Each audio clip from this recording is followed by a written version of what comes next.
Hello students, हम कर रहे थे government of India act 1935। Last session में हमने इसकी क्रिटिकल इवैल्यूएशन की एंड आज हम गवर्नमेंट ऑफ इंडिया एक्ट 1935 के अंडर जो viceroy governor general of India था इसकी क्या क्या पावर्स हैं ये करेंगे, क्योंकि ये बहुत ही इम्पोर्टेंट क्वेश्चन है जो आज के टाइम में हमारे प्रेसिडेंट के पास पावर्स हैं। कुछ हद तक वो पावर्स जो गवर्नर जनरल के पास थी वो ही पावर्स दी गई हैं, लेकिन डिफरेंस क्या है, जो गवर्नर जनरल था वो अपनी पावर्स अपनी मर्जी से खुद यूज़ करता था, लेकिन आज के टाइम में जो हमारे प्रेसिडेंट हैं वो नॉमिनल हेड हैं, वो अपनी पावर्स खुद यूज़ नहीं करते, लेजिस्लेचर यूज़ करती है, जैसे हमारे प्राइम मिनिस्टर यूज़ करते हैं।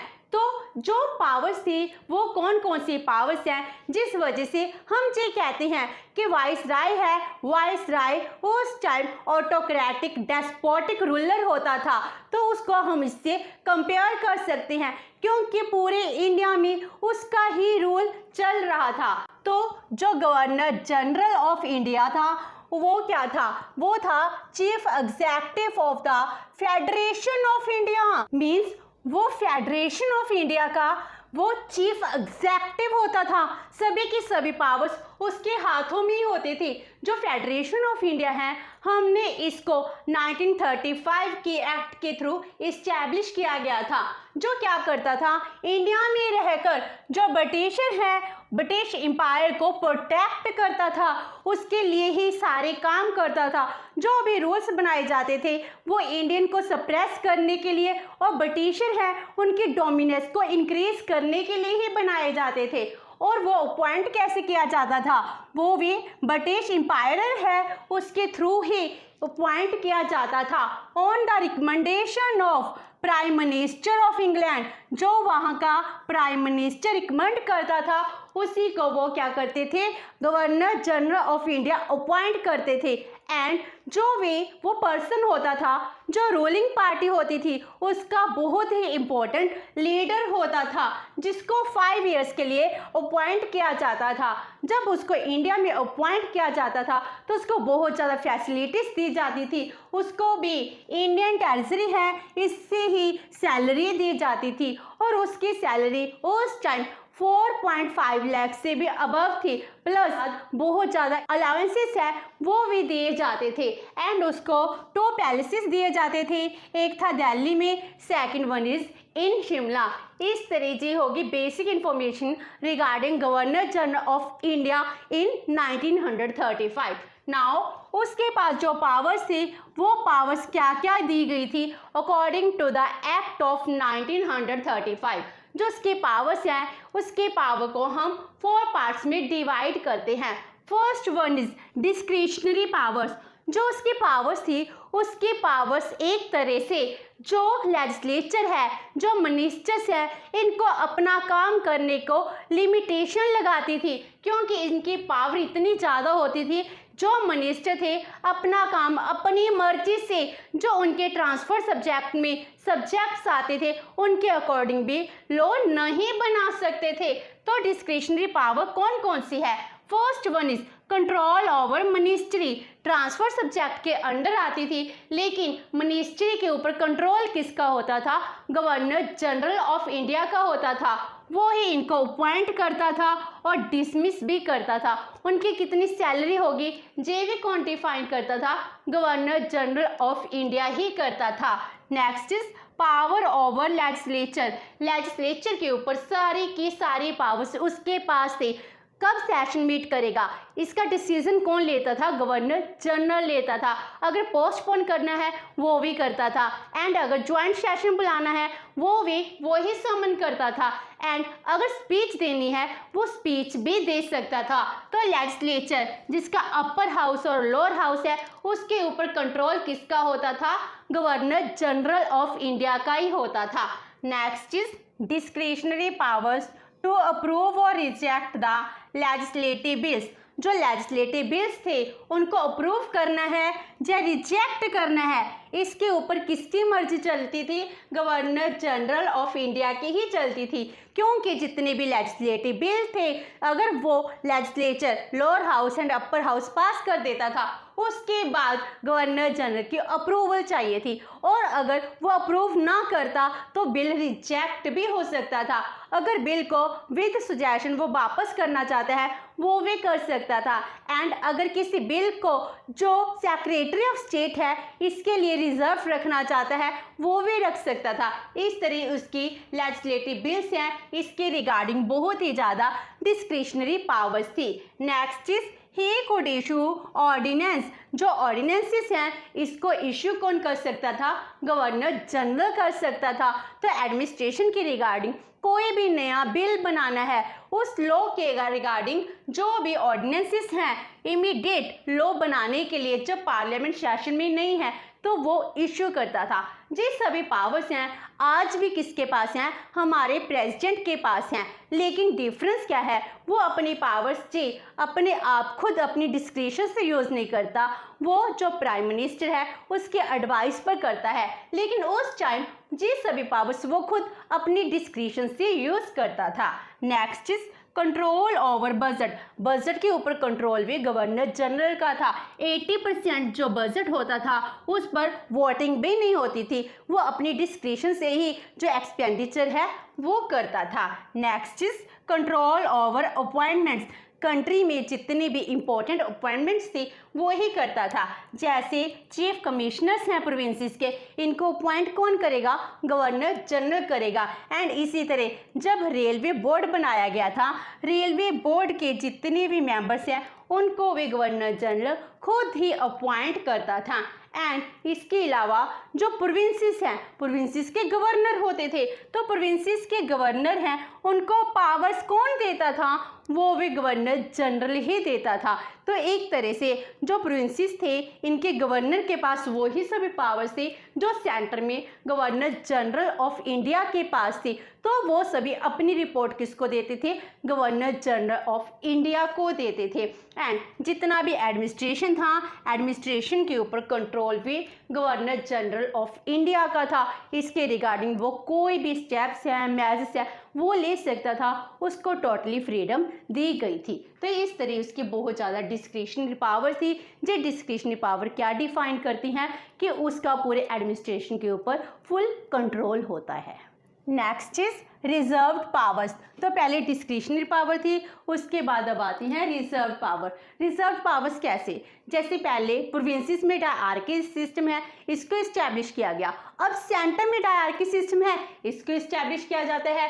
तो इस तरह सेंटर में जब डायआर्की सिस्टम को इस्टेब्लिश किया जाता है तो जो पावर्स है 2 पार्ट्स में डिवाइड हो जाती हैं। एक होती है रिजर्व पावर एंड सेकंड होती है ट्रांसफर्ड पावर। जो रिजर्व पावर है इसके ऊपर लॉ है वो कौन बनाता था? Viceroy with his council. And जो ट्रांसफर्ड सब्जेक्ट्स थे उनके ऊपर लॉ कौन बनाता था? जो लेजिस्लेचर होती थी with the help of ministers. And जो ट्रांसफर सब्जेक्ट्स हैं उसके ऊपर भी जो गवर्नर जनरल है इसका कंट्रोल होता था। लेकिन जो रिजर्व सब्जेक्ट्स थे इनके ऊपर तो इसका एब्सोल्यूट कंट्रोल होता था। एंड जो रिजर्व सब्जेक्ट थे इसमें बहुत ही इंपॉर्टेंट सब्जेक्ट्स आते थे, जैसे सिक्योरिटी, फॉरेन पॉलिसी हो गए, रिलीजियस मैटर हो गए, ट्राइबल मैनेजमेंट होगी। इस तरह जो भी इंपॉर्टेंट सब्जेक्ट थे वो रिजर्व रखे गए थे, जिसके ऊपर एब्सोल्यूट कंट्रोल किसका था? वाइसराय का ही होता था। एंड ट्रांसफर में भी उसका ही कंट्रोल था। Number 3, powers of individual judgement and special responsibility. इसका मीनिंग क्या हुआ? कि जो भी वो एडमिनिस्ट्रेशन रन करता है अपनी पावर्स को यूटिलाइज करता है, इसके लिए अगर उसको मिनिस्टर्स हैं एडवाइस देते हैं तो उसकी अपनी डिस्क्रिशन है कि उस पावर को माने या ना माने। अगर उनकी एडवाइस अच्छी लगती है मान सकते हैं, अगर नहीं लगती वो उनको डिनाई भी कर सकता है। तो इसको कहते हैं इंडिविजुअल जजमेंट। वो अपने बिहाफ पर ही डिसीजन लेगा, किसी को वो आंसरेबल नहीं है, रिस्पॉन्सिबल नहीं है। एंड उसकी अपनी ही रिस्पॉन्सिबिलिटी है कि एडमिनिस्ट्रेशन को रन करना है। तो उसको 35 के एक्ट के थ्रू बहुत ही ज़्यादा रिस्पॉन्सिबिलिटी दी जाती है कि कंट्री में पीस एंड हार्मनी क्रिएट करना उसकी रिस्पॉन्सिबिलिटी है।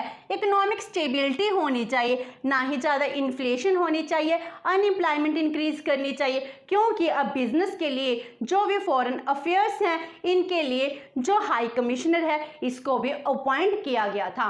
एंड जो पब्लिक वेल्थ है इसको प्रोटेक्ट करने की ड्यूटी किसकी थी? गवर्नर जनरल की थी। एंड जो भी प्रोविंसेस थे इनको जो ग्रांट देनी थी वो ग्रांट भी वो खुद ही अप्रूव करता था।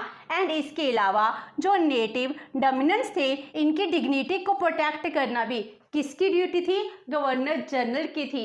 एंड जो सिविल सर्वेंट्स थे, जो गवर्नमेंट एम्प्लॉइज थे, इनके इंटरेस्ट को प्रोटेक्ट भी वो खुद ही करता था और इसके लिए कोई भी वो मेजर्स ले सकता था। जो भी टैक्सेस इंपोज किए जाते थे ऑन एक्सपोर्ट एंड इंपोर्ट उसके ऊपर भी वो ही चेक लगाता था, वो ही कंट्रोल करता था कि देश में जो एडमिनिस्ट्रेशन है अच्छे से रन हो रहा है या नहीं हो रहा। तो ये सब उसकी स्पेशल रिस्पॉन्सिबिलिटी थी जिसके रिगार्डिंग उसको बहुत ज़्यादा पावर्स दी गई थी। And last one is residuary powers. जो पावर्स थी पावर्स को डिवाइड किया गया था in 3 list, central list, provincial list and the concurrent list. इसके अलावा जो रिमेनिंग पावर्स हैं वो पावर्स रेस्ट्यूरी पावर्स होती थी। जो रेस्ट्यूरी पावर्स थी इसके ऊपर कंट्रोल किसका होता था?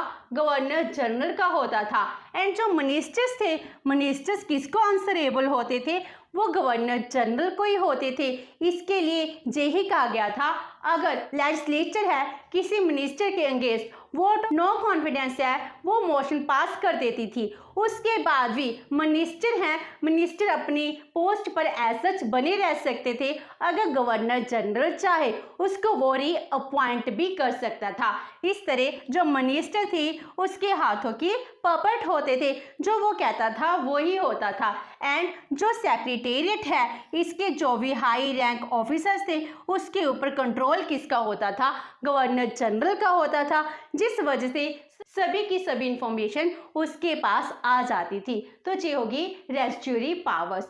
तो जो गवर्नर जनरल की इतनी सारी पावर्स दी गई हैं हम इसको कैसे कंक्लूड कर सकते हैं? तो इसका हम ये कह सकते हैं जो powers of governor general of India को दी गई थी these were the real limitation on the authority of the central minister. It means क्या हो गया कि ये पावर्स लिमिटेशन का काम कर रही थी, क्योंकि इनको जो भी पावर्स दी गई हैं ये पावर्स यही तो डिफाइन कर रही हैं कि मिनिस्टर कुछ भी नहीं कर सकते।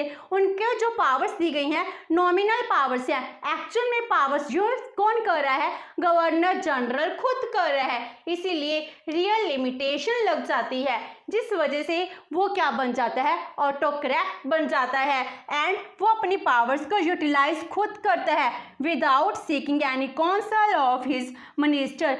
वैसे भी मिनिस्टर की एडवाइस के बिना सभी पावर उसके द्वारा खुद ही यूज की जाती हैं। एंड वो जो इंडिया का एडमिनिस्ट्रेशन है उसमें सबसे डोमिनेट सेंट्रल रोल प्ले करता है।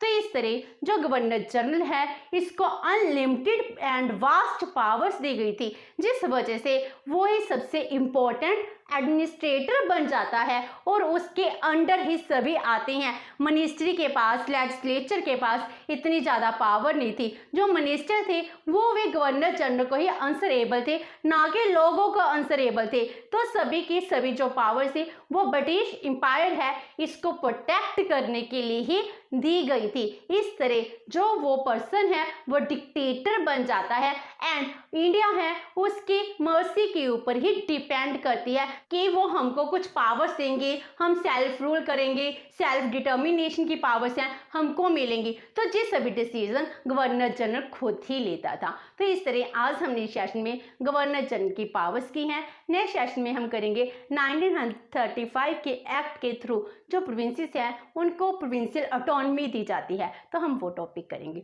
होप सो कि आपको आज का सेशन अच्छा लगा होगा। अगर आपकी कोई क्वेरी है तो post it in the comment box and video अच्छी लगी तो please like and share with your friends. Thank you so much and have a nice day.